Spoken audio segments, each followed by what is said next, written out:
जी अस्सलाम वालेकुम। मैं आपको ये वीडियो साथ में चलाकर दिखा रहा हूँ। मैं ये कुछ आप इनको कांटे बोल रहे हैं, बालियाँ बोल रहे हैं, आप ये ख़वातीन हमारी माएँ बहनें बेटियाँ डालती हैं।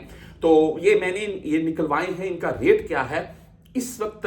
अगर मिसाल के तौर पर हम एक तोला सोने की बात कर लें, मदीना, मक्का, जद्दा, कहीं भी आप गोल्ड मार्केट से लेते हैं तो यहाँ पर आपको पता है तोले के हिसाब से नहीं, ग्रामों के हिसाब से रेट होता है। तो 1 ग्राम के हिसाब से क्या रेट है इस वक्त? अगर आप इस टाइप के अगर कांटे बालियाँ जो भी इनको आप बोलते हैं, तो आप अगर लेते हैं तो ये हमें कितने तक की मिलेंगी और कितने ग्राम की हैं, इससे आपको अपडेट कर देता हूँ और साथ में रेट बता देता हूँ। गोल्ड का कुछ रेट आपको बताता हूँ मैं।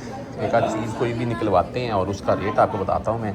इस वक्त 21 और 22 कैरेट के हिसाब से क्या रेट चल रहे हैं। बाकी ये लॉकेट वगैरह आपके सामने है।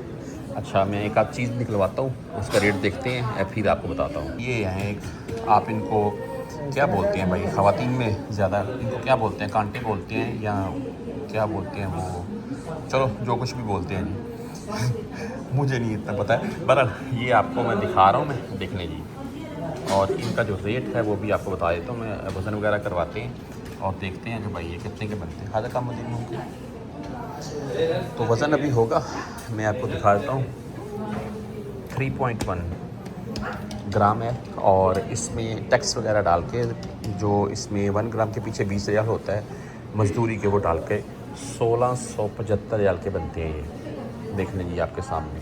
तो इसमें ये है जी कि अगर मिसाल के तौर पर ये बड़े पड़े हुए हैं और भी कोई भी आप और ले लें बड़ा तो वो ऊपर जाता जाएगा इससे। बाकी इस वक्त आप कोई भी कांटे वगैरह लेते हैं ना, बालियाँ कांटे, तो भाई वो 1500 रियाल प्लस में ही जाएंगी। अगर इससे बिल्कुल हल्के लेंगे तो वो हो सकता है 100-200 रियाल आपको सस्ते मिल जाए, लेकिन उनका फ़ायदा नहीं है। तो ये इस वक्त के रेट हैं मार्केट में।